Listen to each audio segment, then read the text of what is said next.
All right, this image was beaten into your head all last fall. Of course, I'm talking about the 2024 election swing states. I'll go through them here one quick time. Nevada, Arizona, Wisconsin, Michigan, Pennsylvania, North Carolina, and Georgia. So that was our seven. We didn't have any surprises outside of those. We didn't see like Iowa going blue. We didn't see Florida or South Carolina going blue. We didn't see New Mexico going red. It all came down to our seven swing states, and of course, Donald Trump won them all. But I wanted to compare our 2024 swing states, and I'm going to do deep dives on each one of them to explain why Trump won them, looking at voter registration, looking at demographics, all that good stuff. So look forward to that coming in another video. But I wanted to compare with previous years in these swing states. So if we look at this chart I made, now the first thing I do want to say is a disclaimer.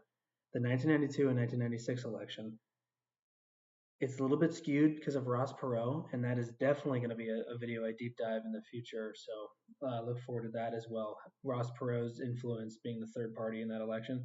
So some of these are a little bit off, but I thought it was extremely relevant to go back to 1988 because I feel like that's kind of the last like super relevant, super realistic election because the two before that, I mean, Reagan got like 1,000 or almost 1,000 combined electoral votes. The two elections before that is extremely popular, so they seem like outliers. This run right here seems very realistic. So the way you can read this chart is here's your state, so Arizona, and if you're looking for the year 2000, a Republican won it, and they won it by 6%. Nevada in the year 2012, a Democrat won it, and they won it by 6.6%. So as you can see, now the reason we talk about this is what does the future hold? What could the swing states be? Now, this is my first prediction on it. We got 3.5 years. I'll keep making modifications to this, probably every few months, or yeah, I'd say every few months, and we'll kind of get closer and closer and see what those swing states are going to be. But let's stick with the seven we have right now. And I'm looking at this right here, this column, the most recent column. Look at how tight some of these are. So here we have Wisconsin, the closest margin, 0.86% win for Republicans or win for Trump, all the way up to 3% here in a state like Nevada, 3% North Carolina, 2% Georgia. What sticks out right away to you guys and to myself? Arizona.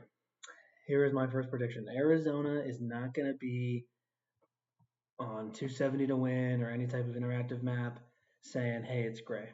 I predict it's going to be red. It's going to be pretty solid red. It's almost going to be like Ohio or Florida or Iowa, where it's like, yeah, the polls are within 5, 6, 7 points, but it's outside that kind of like true swing state threshold. That is my first prediction. I mean, this went for 5.5%. And when you look at some of this other data, it's obviously a huge win for a Republican here. Goes back down again. Ross Perot, we're going to do another video. It's a very tight here, 92 and 96. Goes back up quite a bit. I mean, 6%. That's a good win. No one's calling that a swing state. 10%, big jump.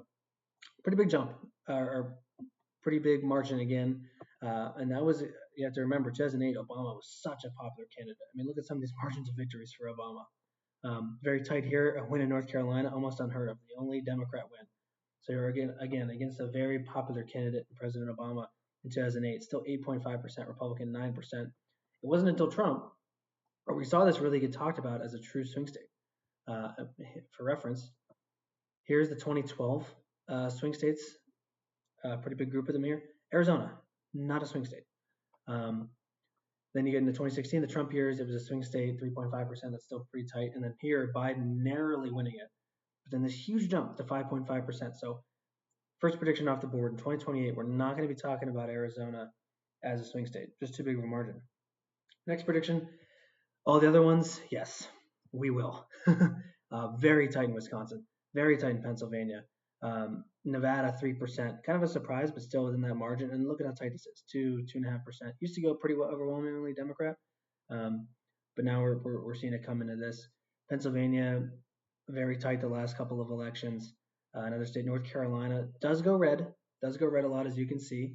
These last election cycles, only one time went Democrat, but still very tight, very tight. And there's some demographics pointing to this could be left-leaning in a few years. Of course, right here, super tight with Michigan, 0.2%, 3%, 1.4%, gonna stay. Georgia, There's probably people that thought this would never happen. I mean, look at some of these margins: 16%, 5%, 8%, 5%, well within like a comfortable range. And Democrats won it, and then Trump only won it by 2%. So those six are staying. That's my prediction. Those six are staying. A great chart here to see kind of how we've had historical data as far as these 7 swing states. Let's move into something else. So again, here they are. I could put Arizona back to a swing state for you. So there's a 7. That was a 7 this election cycle. Let's look at some previous elections. Bam, right here. So Nevada was not one. Nevada was not considered a swing state at all. Biden won that pretty comfortably. Arizona, Wisconsin, Michigan, Pennsylvania, Ohio, North Carolina, Georgia, Florida. Now, I want you to pay attention to this number, the 170 for Trump. Ohio and Florida were not taken into account. Now they're starting to become Republican strongholds. Colorado and Ohio and Florida are going their ways. Like Colorado, not going to be a swing state anytime soon. Ohio and Florida, the track they're on, not going to be a swing state anytime soon. North Carolina, Georgia, Pennsylvania, Michigan, Wisconsin, still there. And I want you to pay attention to that theme. So that was the 2020 swing states. 2016, Colorado, again, not going to be there, trending left at an alarming rate. Nevada was a little bit of a swing state, and we saw it was a tight margin there, but it was not considered a swing state too much in 2020. Virginia, considered a swing state, probably hard to believe because it's been pretty left leaning. New Hampshire, a new addition here, very, very, very tight. Florida, again, overwhelmingly went for Trump in 2020, and then even more so in 2024. I don't see Florida being a swing state anytime soon. Ohio, we're in the same bucket. But again, as we see, the WIMPA states here keep beating this. They are right there as swing states in 2016. Let's go back a little bit further. Don't go back too much further, but a little bit further. 2012. A couple more additions here. So Iowa used to be a true swing state, went for Obama. Colorado and New Mexico used to be more swing states. They actually went for Bush. New Mexico did at least once. Colorado went for Bush. New Hampshire again, Virginia again used to be a Republican state with Bush. Florida used to be the prized possession as far as swing states. Ohio, right? North Carolina again there. You've seen, even though this is considered the blue wall, these WIMPAs, they were always swing states these last couple of elections. So I do not expect, especially with the margins here, we see PA, Wisconsin, back up to Michigan up here. These margins are so tight, and then look at, I mean, just historically, 2012, not so much. Pretty good wins for Obama, but very tight margins here. These are not going to be outside the swing state range, either right leaning or left leaning anytime soon. So what can we do as far as an early prediction for 2028? Talk about the swing states. Well, it's a little boring. We got to continue to go with these 3. The WIMPA, they are safe. They're safe in my opinion. Let's go ahead and mark Arizona down as a red. I'm keeping Georgia and I'm keeping North Carolina there because, again, very tight margins. And these were kind of, go back to our chart. Again, North Carolina, we talked about it, very much a Republican stronghold, except that 1 year. And a Republican stronghold in the sense they were winning it, not that they were winning it by huge margins, but getting a consistent performance out of it that was a winning one. Georgia, again, very much in the same bucket twice in these last couple of elections versus North Carolina's once. So very reliable for the Republicans. Look at some of these margins, big time in here. Comfortable wins again. But they're starting to trend a little bit like with some demographics, some voter registration things. Maybe some people are going to come out more supporting the Democratic Party. Georgia, North Carolina, very much safe to be swing states, and I don't see it being like we're going to see polls. Obviously, the candidates matter a ton, right? If the Democrats ran Biden, who's very unpopular, or if the Republicans ran someone like Mike Pence, who's very unpopular, like you could see a landslide. But if you had 2 very solid candidates, this is what we're assuming, right? Because we haven't even had the primaries yet, or even the 2026 midterms. But Georgia and North Carolina will be there. Now, here's my kind of big prediction, I guess. I already said Arizona wouldn't be something in consideration. I think that's safely going to go red. New Hampshire.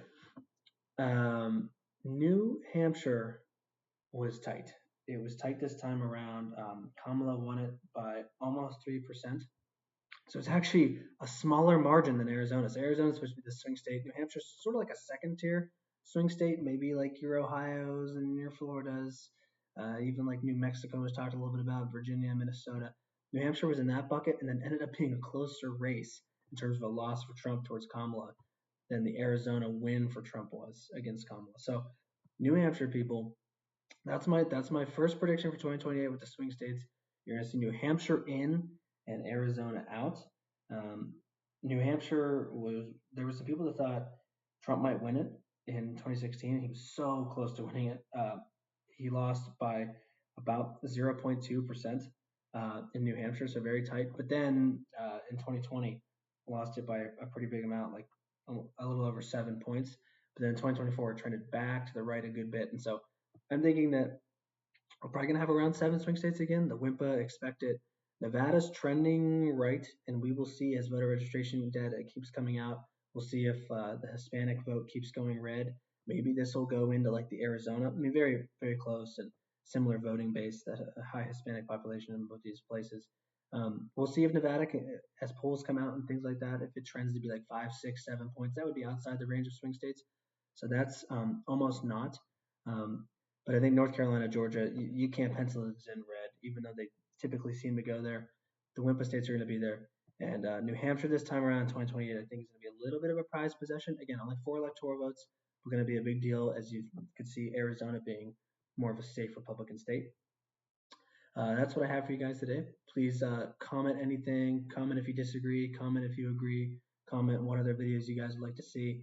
Again, the ones I previously mentioned, I will be deep diving each state individually, and then we'll be looking at some historical trends like here with Ross Perot's influence on these 1992 and 1996 elections as a third party. Thank you.